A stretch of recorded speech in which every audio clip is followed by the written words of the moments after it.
Hello friends, नमस्कार। Ranker maker में आप लोगों का स्वागत है। जैसा कि आप लोगों को पता है कि हम एनसीईआरटी का एक सेशन चल रहा है। आपका किसका? एनसीईआरटी का ना। तो एनसीईआरटी के सेशंस में हम आपको 6 से लेकर 12 तक का एनसीईआरटी कवर करा रहे हैं। और देखिए, एनसीईआरटी क्यों ज़रूरी है तो आप लोगों को पता है, क्योंकि यूपीएससी है जो एनसीईआरटी से और बेसिक के लिए रहता है। ये आपका प्री मेंस दोनों के लिए। आप ये मत समझना कि ये प्री के लिए अकेला है या मेंस के लिए। तो ये प्री मेंस आपका दोनों के लिए है। और यहाँ से ये बेसिक जो सेक्टर रहते हैं, सारा बेसिकली बेसिस से सारी चीज़ें कवर हो जाती करंट को छोड़ के। बट आपका जैसे पॉलिटी है ना, हिस्ट्री हो गया, ज्योग्राफी हो गया, इकोनॉमिक्स हो गई, साइंस हो गया, सब कुछ इससे तो कवर हो ही रहा है, क्योंकि सारी एनसीईआरटी एक एक करके कवर कराई जाएंगे। बट आपसे पॉलिटी से क्या गवर्नेंस निकल के आ जाएगा, हिस्ट्री से आर्ट एंड कल्चर आ जाएगा। तो ये सब मेंस के सिलेबस हो गए, ये सब प्री के हो जाएंगे लाइटली है। ज्योग्राफी से ज्योग्राफी और हम सारी कुछ चीज़ों को और इकोनॉमिक्स को ऐड कर देंगे।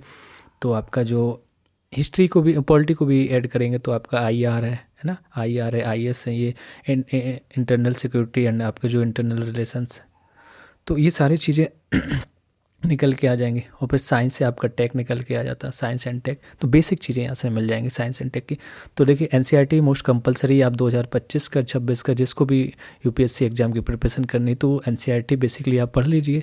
नहीं पढ़ना है तो आप इससे यहाँ से पढ़ सकते हैं, रैंकर मेकर से। जो कोई इस पर नया है, लाइक करें, सब्सक्राइब करें। चलिए चैप्टर नंबर 9 देखते हैं हम। यहाँ पर कुछ फालतू बातें नहीं करनी, हम लोगों को अपना काम करना है। चैप्टर नंबर 9 है नए साम्राज्य और राज्य के बारे में से बात करना। एक लड़का है अरविंद राजा। अरविंद राजा बना इसमें, है ना। कैसे बना? तो अरविंद अपने स्कूल में खेले जाने वाले एक नाटक में राजा की भूमिका अदा करने के लिए चुना गया। उसने सोचा कि वह शाही वेशभूषा में मूंछों पर ताव देते हुए रूपेले कागज में लिपटी तलवार को शान से पकड़कर चहलत कदमी करेगा। जरा सोचो उसे कितनी हैरानी हुई जब ये से उसे बताया गया कि उसे बैठकर बीड़ा भी बजानी होगी। आप बताइए, एक राजा वो कह रहा है कि बीड़ा भी बजानी है और कप्ता पाठ भी करना होगा। एक संगीतक राजा, अब कौन हो सकता है? वह अरविंद सोचने लगा। तो ऐसे कौन से राजा हैं जो संगीतक राजा रहते? तो उनके ऊपर ये कहानी बनेगी आपकी पूरी। चलिए देखते हैं क्या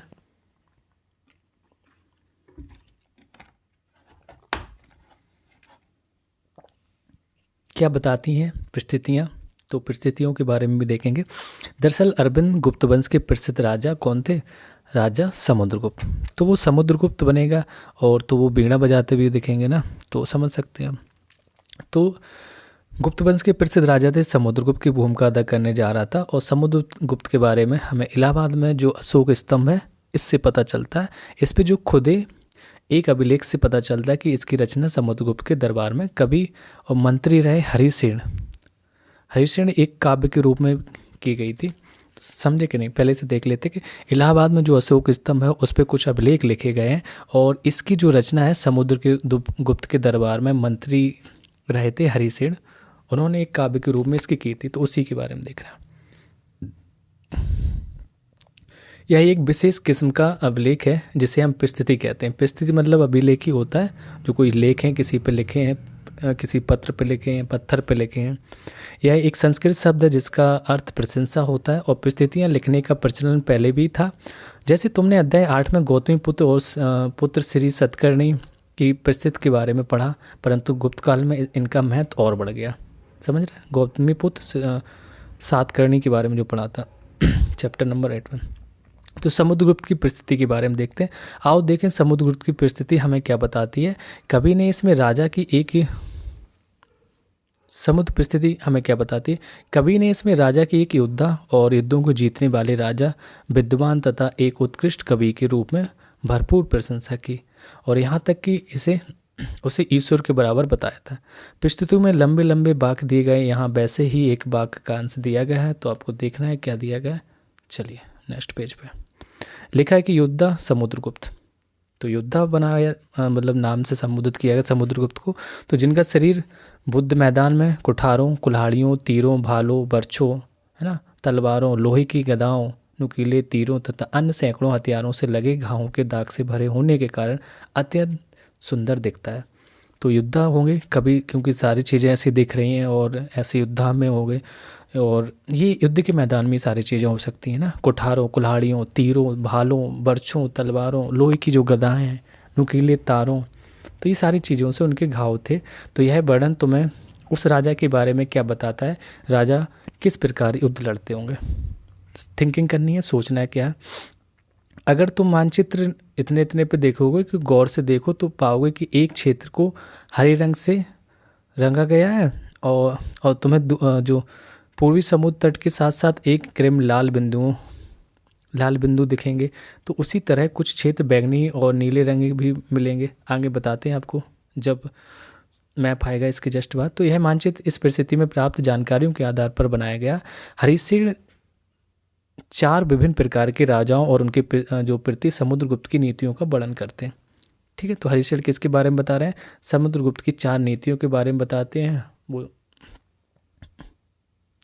पहली थी कि मानचित्र में हरे रंग का जो क्षेत्र है तो वो आर्यवर्त के उन 9 शासकों का है जिन्हें हम समुद्रगुप्त, तो उन 9 शासकों के कौन से, आर्यवर्त, जिन्हें हम समुद्रगुप्त ने हराकर उनके राज्यों को अपने साम्राज्य में मिला लिया था। तो समझ में आया कि जो हरे रंग हैं मतलब उनको हरा के जीता गया, दूसरे राजाओं को हराया और वो अपने साम्राज्य में मिला लिया। ठीक है, 9 शासकों को। इसके बाद दक्षिणापथ की बात करते हैं। तो दक्षिणापथ के 12 शासक आते हैं। इनमें से कुछ की राजधानियों को दिखाने के लिए मानचित्र पर लाल बिंदु दिए गए हैं और इन सब ने हार जाने पर समुद्रगुप्त के सामने समर्पण किया। तो लाल बिंदु वाले वो मिलेंगे जिन्होंने समर्पण किया और हरे बिंदु वाले जिनको हरा के उन्होंने मिलाया। समुद्रगुप्त ने उन्हें फिर से शासन करने की अनुमति भी दे दी थी। तीसरे नंबर पे पड़ोसी देशों का आंतरिक घेरा। तो पड़ोसी देशी को जो आंतरिक घेरा था वो बैंगनी रंग से गया है।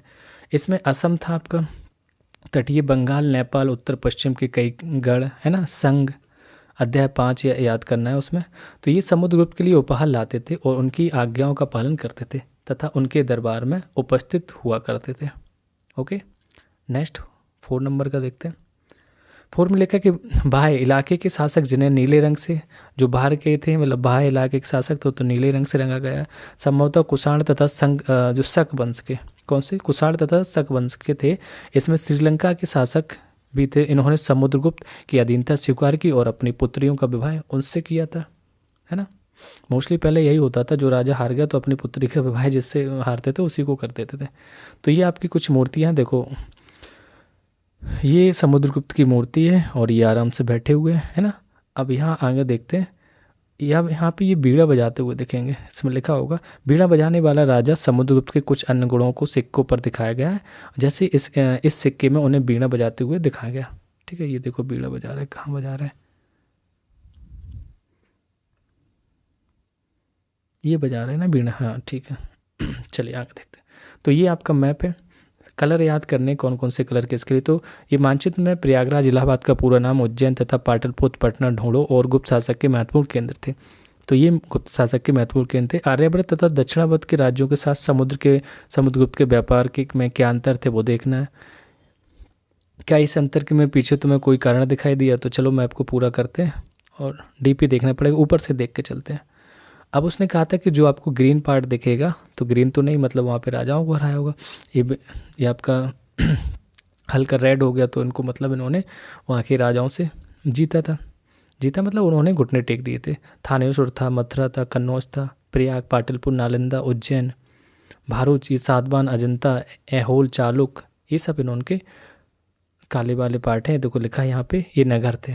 पहले तो नगर देख लेते हैं। ये जितने भी काले दिख रहे हैं ना, भारूच, सातवाहन, अजंता, ऐहोल, चालुक, पल्लव, कांचीपुरम, महाबलीपुरम, अरिकामेडु, पुहार, मदुरै, चोल, चेर, पांड, ये सब थे इनके संकेत। और देखते हैं आगे, पाटलिपुत्र, नालंदा, प्रयाग, कन्नौज, थानेश्वर, मथुरा हो गया। नेक्स्ट देखते हैं रेड से क्या दिया। अच्छा, ये रेड गुप्त वंश द्वारा जीते गए शासक। तो ये जितने ये सब जीते थे इन्होंने, यहाँ से पूरा देखो पूर्वी तट था ये आपका, आंध्र प्रदेश से लेकर उड़ीसा तक लगभग हो रहा है। तो ये पूरा तट इन्होंने जीता था। फिर यहाँ पे जो बाहरी राज थे, तो श्रीलंका देखो बाहरी राज्य, और यहाँ पे आपका जो अफगानिस्तान, पाकिस्तान, ये सब बाहरी राज हो जाएंगे और ईरान तक वहाँ चले जाएंगे। और देखो क्या, आर्यावर्त का ये स्थान है आपका, जो कन्नौज, प्रयाग, पाटलिपुत्र, नालंदा, ये आर्यावर्त था। रेड वाला आंतरिक राज, ये आंतरिक राज का हिस्सा था आपका पूरा, जो रेड सा दिख रहा है ना, यहाँ से लेके यहाँ तक समझ लेना है थोड़ा सा, ठीक है। अब एनसीईआरटी अब रखे होगे उससे भी देख लेना। चलिए नेक्स्ट देखते हैं आगे क्या लिखा है। विक्रम संवत की थोड़ी सी कहानी देख लेते हैं क्या है। 58 ईस्वा पूर्व से प्रारंभ होने वाले विक्रम संवत को हम परंपरागत रूप से गुप्त राजा चंद्रगुप्त द्वितीय के नाम से जोड़ा जाता है। तो ये विक्रम संवत यहीं से शुरू हुआ आपका 58 ईस्वा पूर्व में प्रारंभ होने वाले विक्रम संवत किससे जोड़ा जाता है, तो ये चंद्रगुप्त द्वितीय के नाम से जोड़ा जाता है। और ऐसा कहा जाता है कि उन्होंने शकों पर विजय के प्रतीक के रूप में इस संवत की स्थापना की थी तथा विक्रमादित्य की जो उपाधि धारण यहीं से उन्होंने की थी। ठीक है, विक्रम संवत से विक्रम की उपाधि। चलिए कुछ वंशावलियाँ दी गई हैं क्या है, तो अधिकांश जो परिस्थितियाँ या शासकों के पूर्वजों के बारे में भी बताती हैं। यह परिस्थिति भी समुद्रगुप्त के फिर पितामह यानी फिर पितामह मतलब पिता के पिता ना, पितामह यानी कि परदादा, हाँ देखा ना, परदादा, दादा, पिता और माता के बारे में बताती हैं। उनकी माँ कुमार देवी थी, तो उनकी माँ कुमार देवी लिच्छवीगढ़ की थी और पिता चंद्रगुप्त वंश के पहले शासक थे जिन्होंने महाराज अधिराज की आपकी जो बड़ी उपाधि धारण की थी। समुद्रगुप्त ने भी यह उपाधि धारण की। देखो समुद्रगुप्त कौन था, तो भैया इनके पिता की बात करेंगे तो चंद्रगुप्त इनके पिता थे। माता कौन थी, कुमार देवी थी, लिच्छवीगढ़ की थी। ठीक है, और पिता ने कौन सी उपाधि धारण की थी, तो महाराजा धिराज की। तो वही जो उपाधि है महाराजा धिराज की समुद्रगुप्त भी इसको धारण करेंगे। ठीक है, नेक्स्ट आगे देखते हैं। उनके दादा और परदादा का महाराजा के रूप में ही उल्लेख था। अभी महाराजा थे, अभी महाराजा धिराज हो गए। इससे यह आभास मिलता है कि धीरे धीरे इस वंश का महत्व बढ़ता गया था। तो इन उपाधियों के महत्व के हिसाब से सजाओ और राजा महाराज अधिराज महाराजा इनको करना है। चलिए देखते हैं। तो समुद्रगुप्त के बारे में हमें उनके बाद के शासकों जैसे उनके बेटे चंद्रगुप्त आए। अब देखो ये चंद्रगुप्त द्वितीय तो आएगा ना, हाँ चंद्रगुप्त द्वितीय, क्योंकि समुद्रगुप्त था, इनके पिता का नाम चंद्रगुप्त था, अब इनके बेटे का नाम भी चंद्रगुप्त है, तो ये द्वितीय हो जाएंगे ना।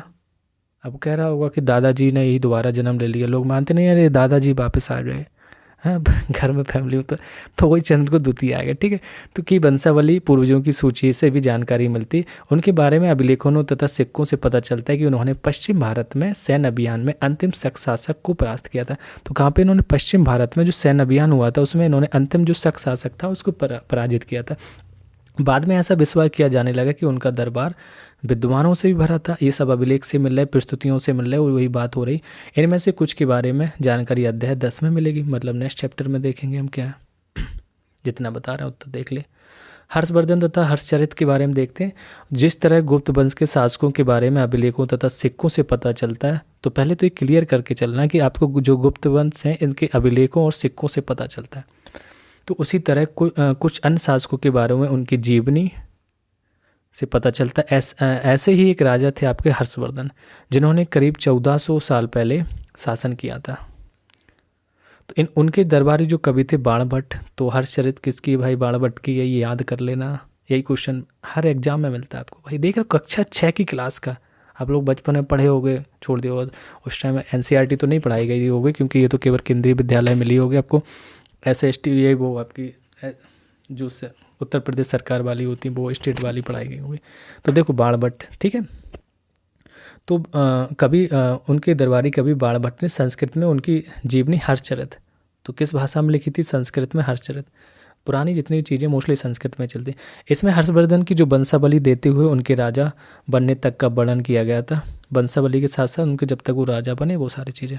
एनसीईआरटी देखो समझ के चलना, मैंने बताया आपको स्टार्टिंग में, मेंस प्री दोनों के लिए, प्री और मेंस दोनों के लिए कंपलसरी। ठीक है, चीनी यात्री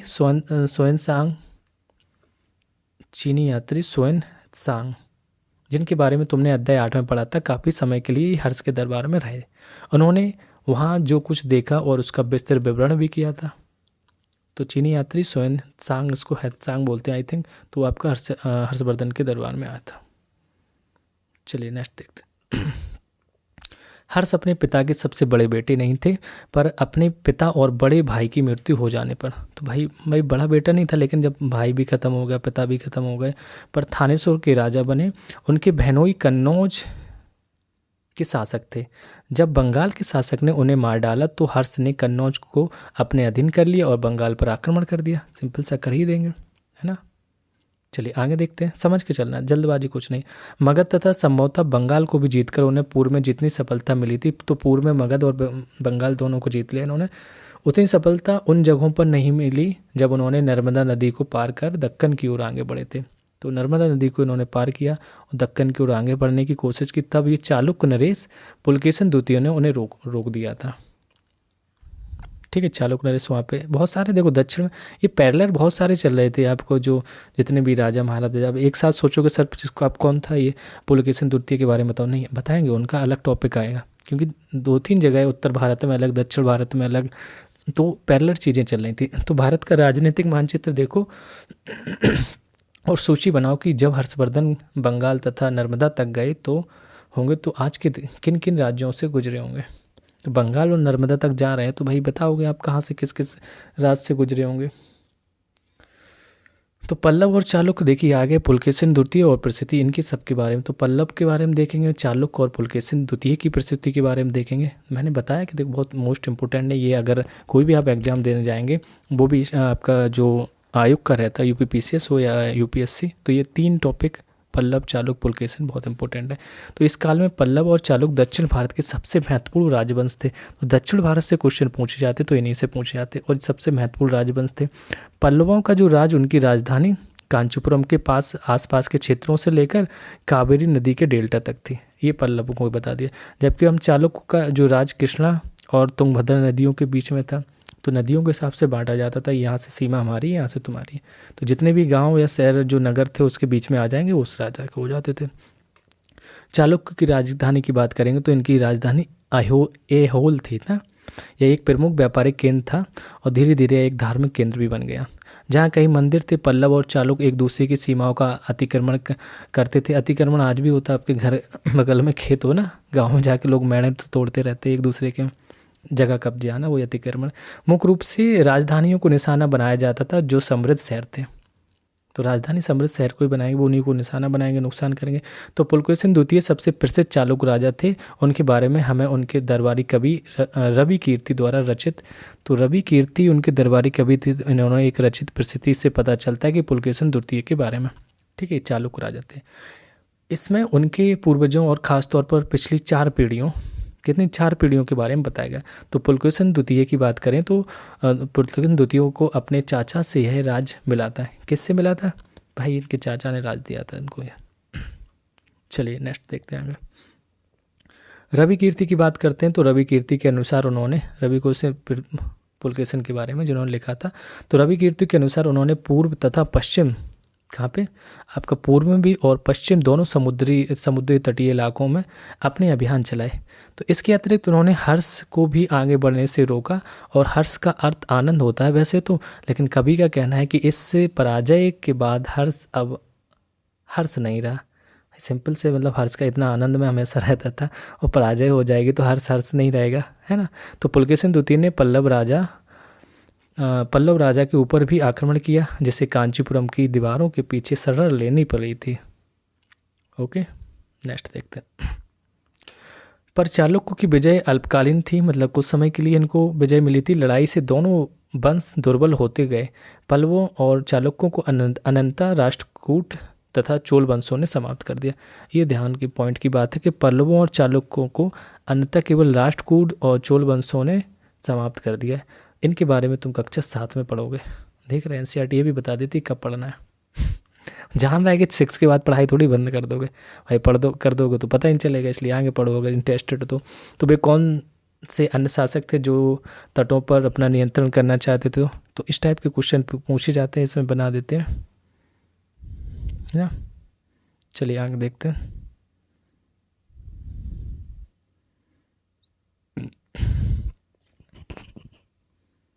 अरे अभी इसमें और है।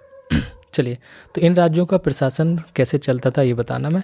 तो पहले के राजाओं की तरह इन राजाओं के लिए भूमि कर सबसे महत्वपूर्ण बना रहा, और प्रशासन की जो प्राथमिक इकाई गांव होते थे, लेकिन धीरे धीरे कई नए बदलाव आए। राजाओं ने आर्थिक, सामाजिक और राजनीतिक, देखो ये आपको स्थिति लिखनी पड़ती है। बहन में राइटिंग करोगे आर्थिक स्थिति कैसी थी उस समय के राजा के बारे में, सामाजिक स्थिति कैसी थी, राजनीतिक कैसी थी, और सैन्य शक्तियों के बारे में बताना पड़ेगा।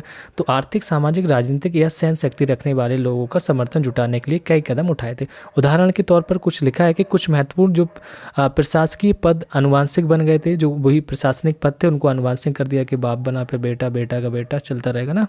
अर्थात बेटे अपने पिता का पद पाते थे, जैसा कि कवि हरिशेष ने अपने पिता की तरह महादंडनायक तो देखो एक वर्ड लिखा है कि कवि हरिशेष ने अपने पिता की तरह महादंडनायक अर्थात मुख्य न्यायाधीश अधिकारी थे। तो जो कवि हरिसेन भी थे ना, तो भी अपने पिता की पदवी पे आए थे, जो महादंड नायक की उपाधि पे थे, मतलब मुख्य न्यायाधीश अधिकारी थे। तो पढ़ा था हम लोगों ने आगे, है ना। कभी कभी एक ही व्यक्ति कई पदों का पर कार्य करता है, जैसे कि हरिसेन एक महादंड नायक होने के साथ साथ कुमारा मात थे। देखो ये वर्ड यही काम के महादंड नायक तो हो गया, ठीक है। अब कुमारा मात अर्थात एक महत्वपूर्ण मंत्री, एक संधि विग्रहक अर्थात युद्ध और शांति के विषयों का भी मंत्री था। समझ रहे हैं? हाँ, फॉरेन मिनिस्टर जो उस टाइम पे प्रेजेंट के होते हैं, न्यायाधीश भी यही था ये समझ लीजिए। तो युद्ध होगा दूसरे से संधि कराने के लिए होगा ना मीडिएट। संभवतः वहाँ की स्थानीय प्रशासन में प्रमुख व्यक्तियों को बहुत बोलबाला था। इनमें नगर श्रेणी यानी मुख्य बैंकर। तो नगर श्रेणी कैसे कहा जा रहा है भैया, ये मुख्य बैंकर था, या शहर का जो व्यापारी सार्थभाई यानी कि व्यापारियों के काफिले को का नेता जो होता था। तो प्रथम कुलिक अर्थात मुख्य शिल्पाकार तथा काश्तों यानी कि लिपकों के प्रधान जैसे लोग होते थे। तो काश्त तो जो लिपिक का काम करते थे वो काश्त हो गए, तो है ना। जैसे कहा जाता है ना यमराज का लेखा जोखा कौन रखता, भैया काश्त ही है, जो चंद्रगुप्त मौर्य है, चंद्रगुप्त बोल सकते मौर्य नहीं, तो भगवान चंद्रगुप्त उसका हिसाब रखते हैं। तो उनको अपने कुछ कर लो, वही लेकर जेकर रखते हैं, कब ख़त्म होना किसको प्राण लेने हैं। तो इस तरह की नीतियाँ कुछ हद तक प्रभावशाली होती थी, पर समय के साथ साथ इनमें कुछ व्यक्ति इतने अधिक शक्तिशाली हो जाते थे कि अपना स्वतंत्र राज्य स्थापित कर लेते थे। ओके, तो सोच कर बताओ कि अफसरों का पद अनुवांशिक कर देने में क्या क्या फ़ायदे और क्या क्या नुकसान हो सकते हैं। यही क्वेश्चन होते हैं, यही यूपीएससी पूछता है। बताइए, कुछ पॉजिटिव चीज़ें लिखिए, कुछ नेगेटिव लिखिए। भाई वंशानुगत कर दिया तो उससे नुकसान, तो पहले तो प्रॉफिट ये लिख दो कि ईमानदारी पूर्वक कुछ दिन तक लगे रहेंगे, उन्हें लगता है कि जाके ये हमारा चल रहा है ना शासन, हम अपने जैसे सोचते हैं। नेगेटिव ये होता है कि दूसरे को अफसर नहीं मिल रहा, मतलब स्वतंत्रता नहीं है ना।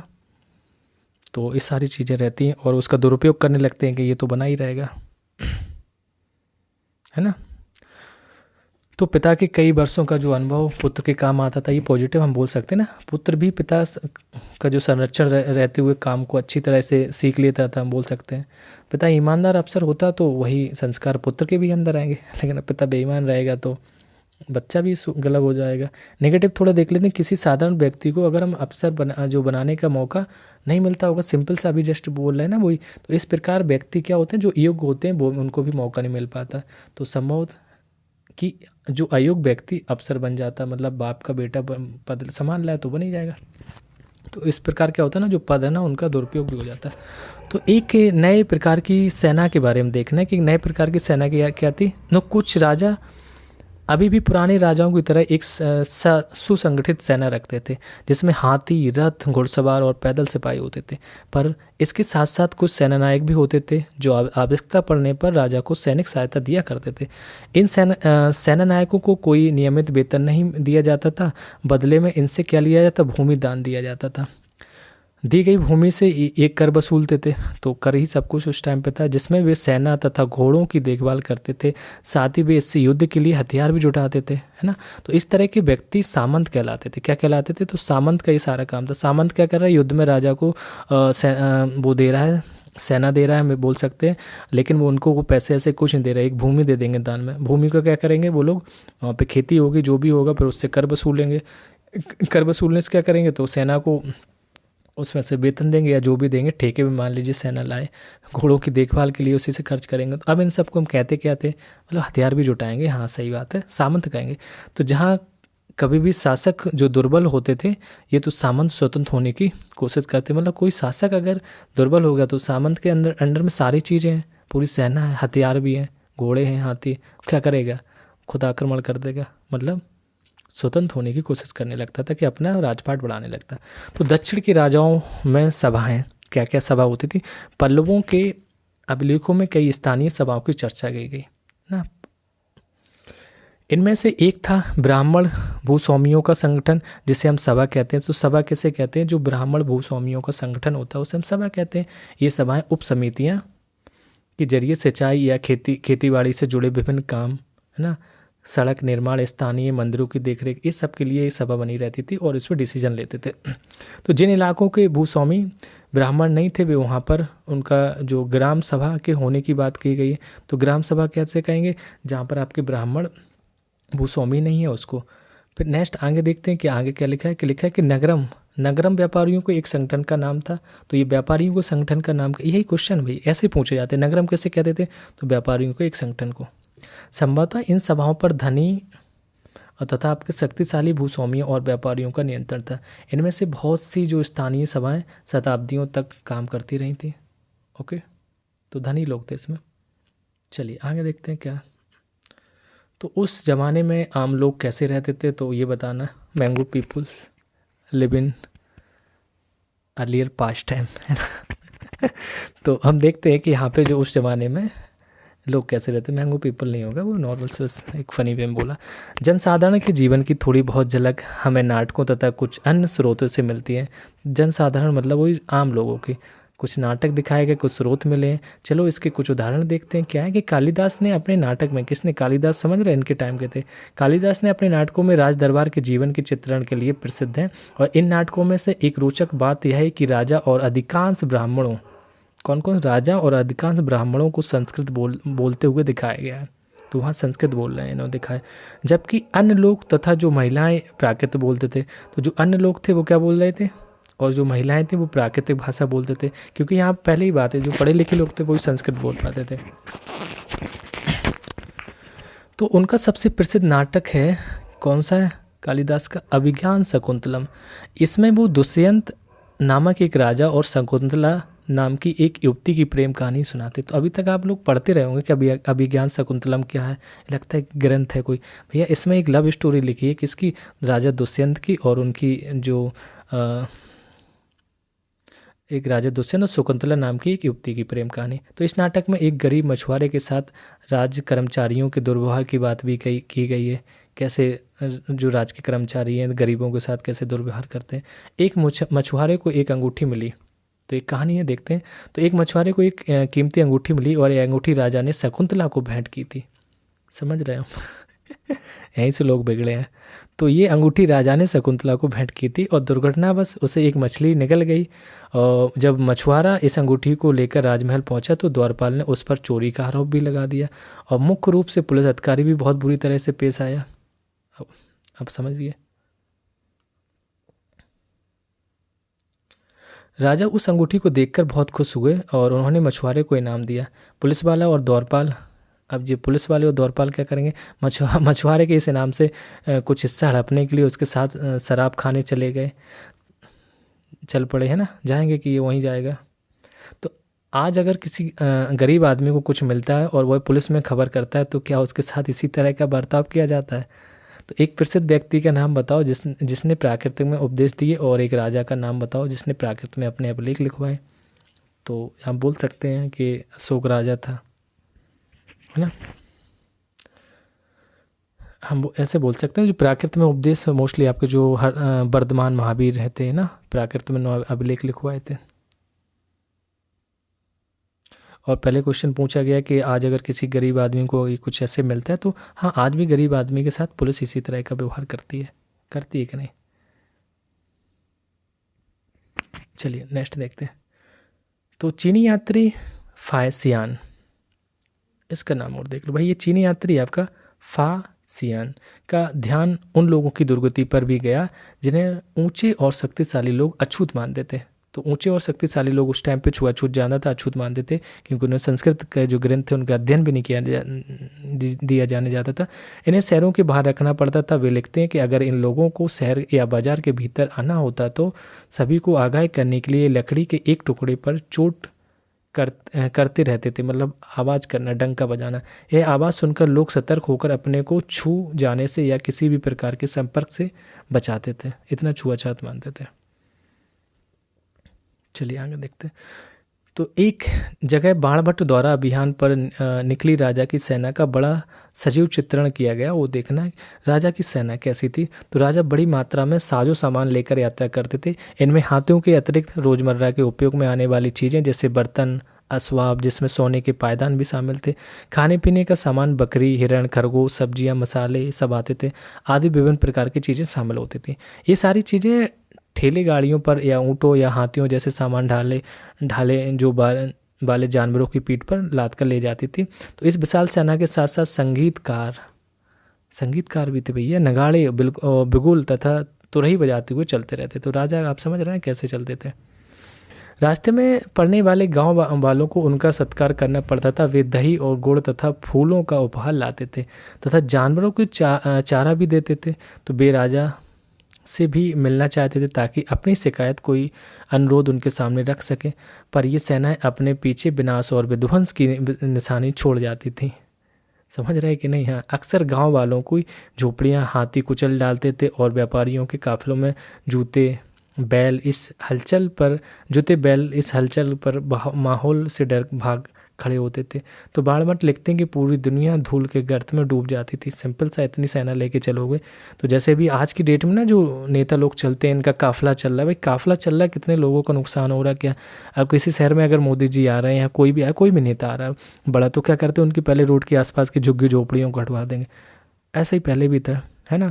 काफिले से धूल उड़ रही है, लोगों का नुकसान हो रहा है, इनका तो रोड बंद कर देंगे, ट्रैफिक, कोई आएगा जाएगा नहीं, भाई नेताजी आ रहा है। ऐसी राजा की कहानी थी। तो सेना के साथ ले जाने वाली जो चीज़ों की सूची बनाओ और ग्रामवासी राजा के लिए क्या क्या लेकर आते थे। तो अगर हम सेना के साथ जो चीज़ें ले जाती थी उनको हम नॉर्मल सा अभी जस्ट रीड किया ना, हथियार थे, बर्तन थे, खाने पीने का सामान थे, नगाड़ थे, ओके। और ग्रामवासी राजा के लिए क्या लेकर आते थे, तो अभी आप लोगों ने देखा कि ग्रामवासी राजा के लिए जो सामान जैसे दही, गुड़ तथा फूलों का उपहार, ये सब, जानवरों को चारा, ये सब लाते थे। तो क्लियर होता जा रहा होगा सारी चीज़ें। चलिए आगे देखते हैं। अच्छा, ख़त्म भी हो गया। तो कुछ उपयोगी शब्द दिए गए, जैसे परिस्थिति आया था, आर्यव्रत आए थे, दक्षिणापथ है, वंशावली, आनुवांशिक, पदार्थकारी, सामंत सभा, नगरम, ये सब बढ़ाए थे। देखो एनसीईआरटी की जो एक्सरसाइज इसलिए करना जरूरी होता है क्योंकि आपको ये मत समझना कि इससे क्वेश्चन पूछ रहे हैं। भाई प्री में सीधे सीधे इसी से क्वेश्चन पूछ लेते हैं। मेंस में जो छोटे अक्षरों में कम में लिखना पड़ता है, 150 वर्ड में, यही सारे क्वेश्चन पूछ ले जाते हैं। ठीक है, चलिए देखते हैं क्या है। इसमें लिखा है सही गलत बताना, हमें बड़ा कर लेते हैं। हरिसेठ ने गौतमी पुत्र श्री सातकर्णी की प्रशंसा में प्रस्तुति लिखी थी। भाई ऐसा कब लिख दिया था, ऐसा ही लिखा था, ये तो गलत है ना। हरिसेन क्या लिखेगा, हर्षचरित लिखा था। आर्यवर्त के शासक समुद्रगुप्त के लिए भेंट लाते थे, ये भी गलत है। समुद्रगुप्त के लिए कहाँ आर्यवर्त के शासक भेंट लाते थे। चलिए आगे देखते हैं। लिखा है कि दक्षिण पथ में 12 शासक थे। हाँ, ये बिल्कुल सही है। अभी हम लोगों ने पढ़ा था कि दक्षिण पथ में 12 शासक थे। गुप्त शासकों के नियंत्रण में 2 महत्वपूर्ण केंद्र तक्षशिला और मुद्रे थे। तो आपका कौन सा है, घा वाला, घा भी ये गलत है ना। ऐहोल पल्लवों की राजधानी थी, ये भी गलत है, ऐहोल पल्लवों की राजधानी नहीं थी। दक्षिण भारत में स्थानीय सभाएं सदियों तक काम करती रहीं, ये बिल्कुल सही है। तो ये आपके कुछ गलत हैं, अभी आप लोगों ने रीड किया क्यों गलत हो रहे हैं। चलिए नेक्स्ट देखते हैं क्या लिखा। अच्छा, क्वेश्चन लिखे हैं कुछ, ऐसे 3 लेखकों के नाम बताओ जिन्होंने हर्षवर्धन के बारे में लिखा। तो भाई कौन कौन से थे आपने देखा है। सबसे पहले तो बाणभट्ट का नाम लिख दो, फिर वो चीनी यात्री सोन त्यासांग, ऐसे ही बोलते थे ना उसको, सोन त्यासांग, है ना, वो आया था। फिर रवि कीर्ति, ये 3 ही तो थे। ठीक है, ओके नेक्स्ट देखते हैं। इस काल की जो प्रशासनिक व्यवस्था में तुम्हें क्या क्या नई चीज़ें मिली थी, तो वो बताने, बदलाव बोल सकते हैं या प्रशासनिक व्यवस्था। तो राजा एक जो सुगठित सेना रखते थे, जिसमें हम हाथी हैं, रथ हैं, घुड़सवार हैं, पैदल सिपाही, इस सब को बोल सकते हैं। और भी सेना नायक भी रखते थे ना आवश्यक पड़ने पर, क्योंकि जो राजा सैनिक सहायता दिया करते थे। तो इन सेना नायकों में कोई जो नियमित वेतन नहीं दिया जाता था, अभी जस्ट ऊपर रीड किया ना, उनको क्या दिया जाता था, भूमि दे देते। भूमि से क्या करते थे, वो सैनिकों को उसी से कर वसूलते थे, सैनिकों को उसी से पैसे देंगे, और घोड़ों की देखभाल के लिए होते थे। सेना नायक संभवतः कहलाते थे सामंत, है ना। और जहाँ कहीं भी शासक दुर्बल होते तो सामंत क्या करते, स्वतंत्र होने की कोशिश भी कर देते थे, बगावत। हाँ वही। तुम्हें क्या लगता है कि समुद्रगुप्त की भूमिका अदा करने के लिए अरविंद को क्या क्या करना पड़ेगा। आप समझ लीजिए। तो समुद्रगुप्त की भूमिका जो अरविंद एक शुरू में हम लोगों ने पढ़ा था, भैया वो क्या क्या करेगा, क्या करेगा। तो सबसे पहले तो अगर अरविंद को समुद्रगुप्त में बनना है तो क्या करेगा, वह एक साहसी वेशभूषा, मतलब मूंछों पर ताव देते हुए रूपहले, मतलब कागज में लिपटी तलवार, है ना, इस जो शुरू में लिखे थे ये पकड़कर, एक तो उसको चहलकदमी करनी पड़ेगी। वह राज सिंहासन पर बैठकर बीड़ा बजाएगा और कविता का पाठ भी करेगा, और एक महान योद्धा की तरह भी कई युद्ध पर लड़ेगा, नहीं लड़ेगा, हाँ, युद्धों को उसे जीतना भी पड़ेगा। तो ये कहानी थी। क्या परिस्थितियों को, क्वेश्चन नंबर 6 पे हम लोग, क्या परिस्थितियों को पढ़कर आम लोग समझ लेते होंगे, अपने उत्तर के बारे में बताओ। भाई आम लोग कैसे समझ लेंगे, आम लोग परिस्थितियों को पढ़कर नहीं समझ पाते थे ना, क्योंकि वो संस्कृत में होती थी, और संस्कृत आम लोगों को भाषा बोली नहीं जाती, वो प्राकृतिक भाषा बोलते थे, और मोस्टली क्या आम लोग पढ़े लिखे भी नहीं थे, सबसे बड़ी बात तो ये, तो इसलिए वो परिस्थितियों को पढ़ ही नहीं पाएंगे। नेक्स्ट क्वेश्चन देखते हैं 7 में लिखा कि अगर तुम्हें अपनी वंशावली बनानी हो तो तुम उसमें किन लोगों को शामिल करोगे, कितनी पीढ़ियों को, बताइए कितनी पीढ़ियों को शामिल कर सकते हो, इसमें शामिल करो और एक चार्ट बनाकर बताना। भाई किसको करेंगे, सबसे पहले तो हम अपने परदादा को ला लेंगे, दादा को छोड़ दीजिए, परदादा हो जाएंगे। चलिए चार्ट बना, इसके नीचे क्या लाएंगे, दादाजी को लाएंगे। अब दादाजी के यहाँ पे भाई आई हो सकते हैं, उससे हमें मतलब नहीं, भाई भी हो बहनें हो। फिर हमारे पिताजी आ जाएंगे, है ना, पिता के बाद मैं स्वयं आ जाऊंगा। तो ठीक है, ये चार्ट बन गया। ओके, चलिए नेक्स्ट क्वेश्चन देखते हैं। अरे इतना ही ठीक है, परदादा तक। तो नेक्स्ट क्वेश्चन लिखा है 8 नंबर का, इसमें लिखा है कि आज युद्ध का असर जनसाधारण पर किस तरह पड़ेगा। भाई अगर आज की डेट में अगर युद्ध होगा तो युद्ध हमारे जीवन में जो भी विपत्तिग्रस्त घटना होती है ना, वो सब युद्ध के रूप में है। युद्ध सामान्यतः दो देशों के बीच में अगर हम बोल सकते हैं हो सकता है, और संयुक्त रूप से भी हो सकता है कि जैसे यूक्रेन का साथ और कोई दे रहा, वर्तमान में रूस है ना, तो ऐसे। जबकि अगर हम सामान्य लोगों को युद्ध के पीछे की जो मुख्य उद्देश्य की बात करें तो फिर कोई भी इसका लगाव नहीं होता। अब वो क्या होते हैं, अपने प्रधानमंत्री या किसी के अपने सेना नायक के आदेश मानना पड़ता है। कोई भी देश के आम आदमी नहीं चाहता कि युद्ध हो, और आम आदमी ही इससे सबसे ज़्यादा प्रभावित होता है, और बड़ी संख्या में लोग युद्ध में मारे भी जाते हैं, जिसका कोई भी दोष नहीं होता है ना। वे अपने जीवन को खो देते हैं, और अपने पीछे जो चिल्लाते हुए विधवाओं और जो अनाथ बच्चे हो जाते हैं, सब रोते हैं, सभी संसाधन नष्ट भी हो जाते हैं, और विकास पूरी तरह प्रभावित हो जाता है। तो फिर व्यक्तियों जो व्यवस्थित होने पर बहुत समय भी लगता है ना। तो ये आपका आज का एनसीईआरटी का था। और नेक्स्ट हम लोग टॉपिक देखते हैं, क्योंकि एक क्लास में कोशिश कर रहे हैं 2-2 चैप्टर कंप्लीट करा दें। मिलते हैं नेक्स्ट चैप्टर में।